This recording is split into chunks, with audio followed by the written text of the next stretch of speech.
CM ಯಾವುದೇ ಕಾರಣಕ್ಕೂ ರಾಜೀನಾಮೆ ಕೊಡಲ್ಲ ಅಂದಿದ್ದಾರೆ ಎಂಬಿ ಪಾಟೀಲ್. ಇನ್ನು ಇದೆಲ್ಲದರ ಜೊತೆಗೆ ಕೋಳಿವಾಡ ಏನು ಮಾತಾಡಿದ್ರು, ಕೋಳಿವಾಡ ಮಾತನ್ನ ಮಧು ಬಂಗಾರಪ್ಪ ಖಂಡಿಸಿದ್ದಾರೆ. ಸಿದ್ದರಾಮಯ್ಯನವರು ಏನೂ ತಪ್ಪು ಮಾಡಿಲ್ಲ. ಇವತ್ತು ಅವರ ಏನು ಕಾನೂನು ತಂಡ ಏನು ಹೇಳ್ತದ ಆ ಪ್ರಕಾರ ಎನ್ಕ್ವೈರಿ ಎದುರಿಸ್ಬೇಕಾದ್ರೆ ಎನ್ಕ್ವೈರಿ ಯಾಕೆ ಯಾವುದರೇ ಫೈಲ್ನಾಗ ನೋಟಿಂಗ್ ಇದೆಯಾ, ಯಾರಿಗಾರೆ ಪತ್ರ ಬರೆದಿದ್ದಾರ ಬಿಡಿ, ಅದನ್ನು ಬಿಡಿ. ಯಾರು ಮೌಖಿಕವಾಗಿ ಸದಕ್ಕೆ ಯಾರು ನನಗೆ ಸಿಎಂ ನಿರ್ದೇಶನ ಕೊಟ್ಟರತ್ತೆ ಅಲ್ಲಿ ಕಂಪ್ಲೇಂಟ್ಸ್ ಇದಾವ? ಯಾವುದೂ ಇಲ್ಲ.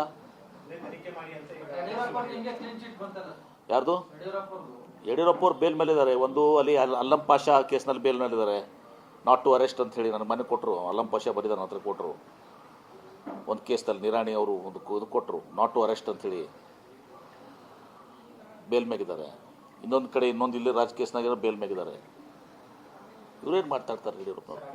ಸಿದ್ದರಾಮಯ್ಯನವ್ರದ್ದು ಇನ್ನೂ ಪ್ರಾಥಮಿಕ ತನಿಖೆ ಆಗಿಲ್ಲ. ನಾನು ಭಾಳ ಸ್ಪಷ್ಟವಾಗಿ ಹೇಳ್ತೀನಿ, ಪ್ರಾಥಮಿಕ ತನಿಖೆ ಆಗಿಲ್ಲ.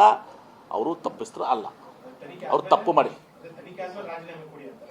ತನಿಖೆ ಆದಮೇಲೆ ರಾಜೀನಾಮೆ ಕೊಡ ಅಲ್ಲ. ತನಿಖೆದಾಗ ಏನೂ ಬರೋದೇ ಇಲ್ಲಲ್ಲ, ಎದಕ್ಕೆ ರಾಜೀನಾಮೆ ಕೊಡ್ತಾರೆ?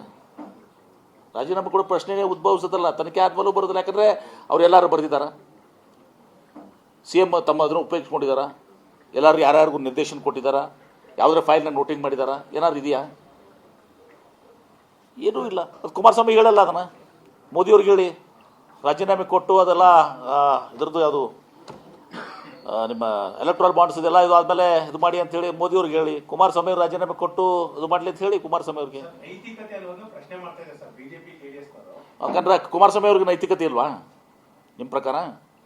ನಮ್ಗೆ ನೈತಿಕತೆ ಇದೆ ಅಂದಂಗಾಯ್ತು. ಅಲ್ಲ, ಸಿದ್ದರಾಮಯ್ಯ ವೈಯಕ್ತಿಕವಾಗಿ ಒಬ್ಬರು ಅಭಿಪ್ರಾಯ ಕೊಟ್ಟ ತಕ್ಷಣ ಅದು ಪಕ್ಷದಾಗೋದಿಲ್ಲ.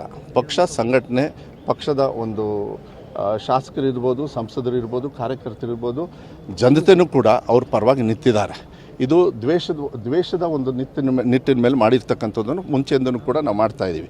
ಈಗ ಯಾರ್ಯಾರು ಪಾದಯಾತ್ರೆ ಮಾಡಿದರು ಲೆಕ್ಕ ಕೊಡಲ್ಲ ನಿಮಗೆ? ಅವ್ರ ಮೇಲೆ ಎಷ್ಟು ಜನರು ಬೇಲಾಗಿ ಓಡಾಡ್ತಾ ಇದ್ದಾರೆ ಬೇಕಾ ನಿಮಗೆ? ನಾನು ಇನ್ನೂ ಹೇಳ್ಬೇಕಾ? ಯಾರ್ಯಾರು ಫಸ್ಟ್ ಕೇಳೋರೆಲ್ಲರೂ ಫಸ್ಟ್ ಈಗಾಗಲೇ ರಿಸೈನ್ ಮಾಡಿ ಬರಬೇಕಂತ ನಾವು ಅದ್ರದ್ದಲ್ಲ ಪ್ರಶ್ನೆ. ನಮಗೆ ವಿಶ್ವಾಸ ಇದೆ. ಆ್ಯಂಡ್ ಇದನ್ನು ಏನು ಕೋರ್ಟು ಒಂದು ತೀರ್ಮಾನ ಕೊಟ್ಟಿದೆ, ಕೋರ್ಟ್ ವಿರುದ್ಧ ನಾವು ಯಾವುದೇ ಕಾರಣಕ್ಕೂ ಏನು ಹೇಳಿಕೆ ಕೊಡೋದಕ್ಕಾಗೋದಿಲ್ಲ. ಆದರೆ ದೇಶದಲ್ಲಿ ಕಾನೂನಿದೆ, ಕಾನೂನು ಪರವಾಗಿ ನಾವು ಹೋರಾಟ ಮಾಡ್ತಕ್ಕಂಥ ಅವಕಾಶಗಳಿದ್ದಾವೆ. ಮಾನ್ಯ ಸಿದ್ದರಾಮಯ್ಯವರು ಆ ಕೆಲಸ